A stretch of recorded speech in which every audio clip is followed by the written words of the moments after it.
kemarin ada yang titip, kalau orang berdakwah ceramah di gereja. Iya. Satu. Kedua nih, kita bawaannya panas orangnya, gitu kan. Kalau ngeliat orang kayaknya kalau ngomong kagak bisa, pokoknya marah-marah mulu gitu. Tapi kita cuman, ya misalnya dalam hati aja dah. Itu termasuk ke dakwah. Katanya kalau dalam hati itu dilipat gandain. Baik. Pertanyaan pertama, dakwah di gereja. Gimana? Ini kembali kepada hukum fikih. Boleh gak kita masuk gereja? Sebelum kita ngomong kita boleh gak masuk gereja, tanya, dia boleh gak masuk masjid kita? Hah? Biar ente tahu, ya.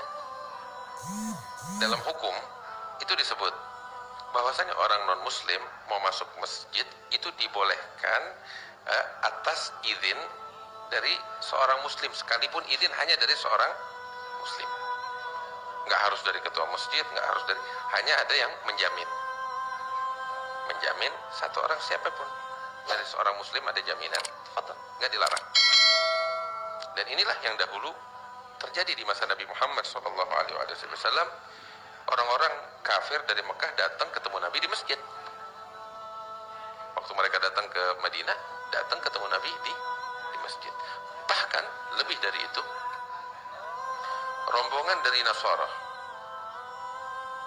ya, datang menghadap kepada Rasulullah SAW, disambut oleh Nabi Muhammad di masjid. Dan di dalam suatu riwayat disebutkan bahwasanya masuk waktu sholatnya mereka diizinkan oleh Rasulullah untuk sholat, ya, di pojokan masjid. Baik, jelas?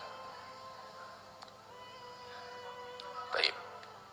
Nah sekarang sebaliknya, kita masuk ke rumah peribadatan mereka, boleh gak? Kalau kita masuk untuk beribadah, ya dilarang. Kita masuk untuk beribadah dengan ibadahnya mereka, nggak boleh. Hah? Namun beda halnya, kita masuk bukan untuk beribadah dengan ibadahnya mereka, maksudnya beribadah dengan agama mereka, bukan. Tapi untuk kepentingan tertentu.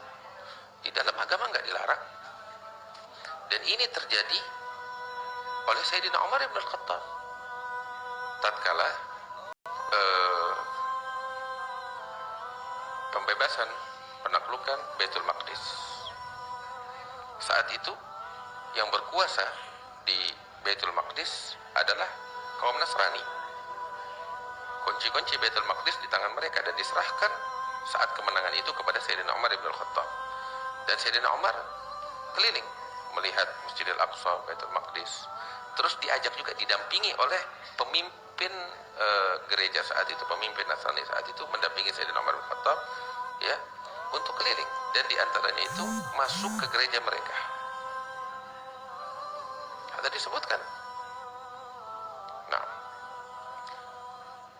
dan tatkala Sayyidina Umar lagi di dalam gereja mereka, ya, masuk waktu sholat, kalau tidak salah waktu sholat asar itu waktu.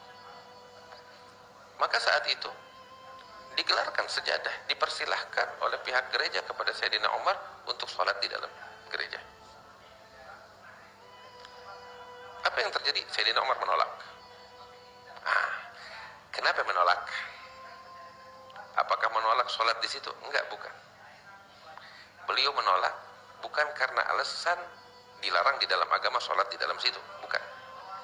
Tapi beliau menolak, beliau bilang, saya khawatir kalau saya sholat di sini, datang satu masa umat Islam akan merebut gereja kalian karena ini udah menjadi tempat sholatnya saya. Paham? Jadi beliau tidak sholat demi maslahahnya pihak gereja saat itu. Nggak sholat di situ, beliau pindah ke tempat lain. Dan tempat itu sekarang jadi tempatnya Sayyidina Umar, dibangun masjid. Tapi gereja itu Sayyidina Umar tidak mau sholat demi kepentingan pihak gereja itu, supaya di satu masa nggak diklaim oleh umat Islam bahwa itu tempat sholatnya Umar hingga digusur tuh gereja. Ingat? Paham? paham bagaimana. Ya orang yang mau masuk gereja untuk menyembah selain Allah, ya dilarang. Tapi kalau untuk kepentingan yang lain, nggak dilarang. Nggak dilarang sama sekali. Baik. Ada sedikit ingin saya sampaikan satu kisah. Ya. Ini mungkin kalau bicara hukum sama bahasan tadi udah selesai. Ini sedikit agak bukan melenceng sih, ada kaitannya juga. Kisah kakek saya Habib Salim bin Jenda.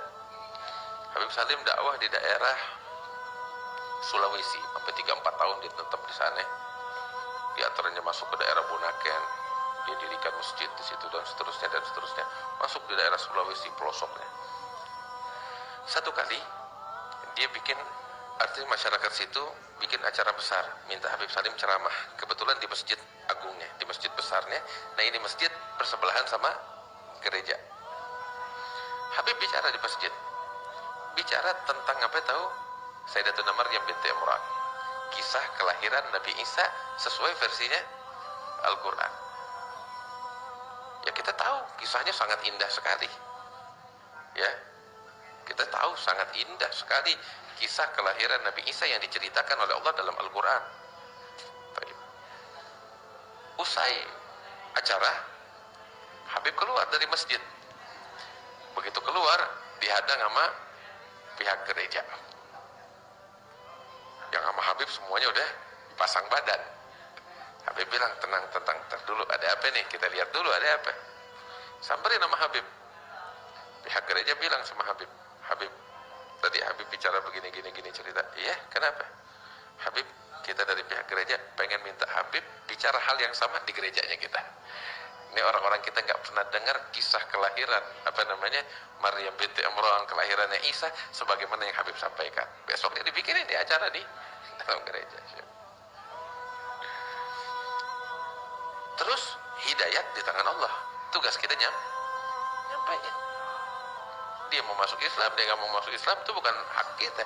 Tapi tugas kita risalah yang benar sampai kepada mereka atas permintaan dari mereka. Apalagi yang mau kita permasalahkan, ya kan? Makanya kita kembali kepada bahasan Syekhul Butik berapa hari yang lalu. Ingat gak? Di awal permulaan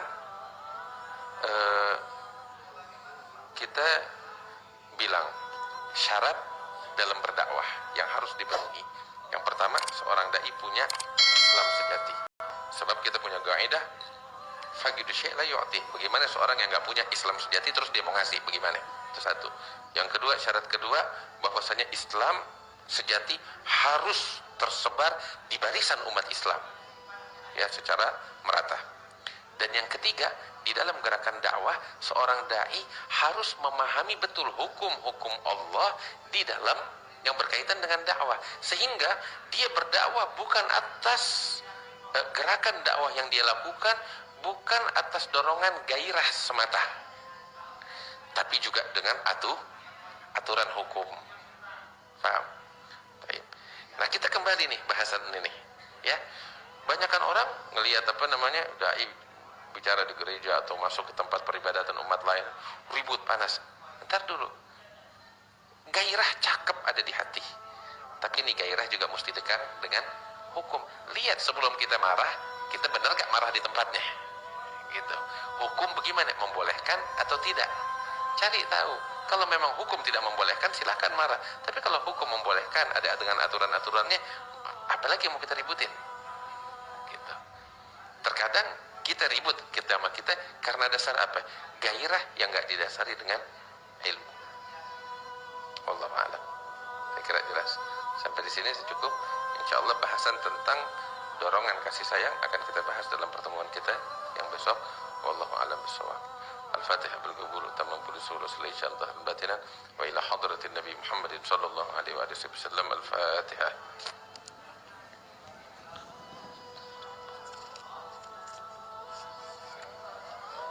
Surat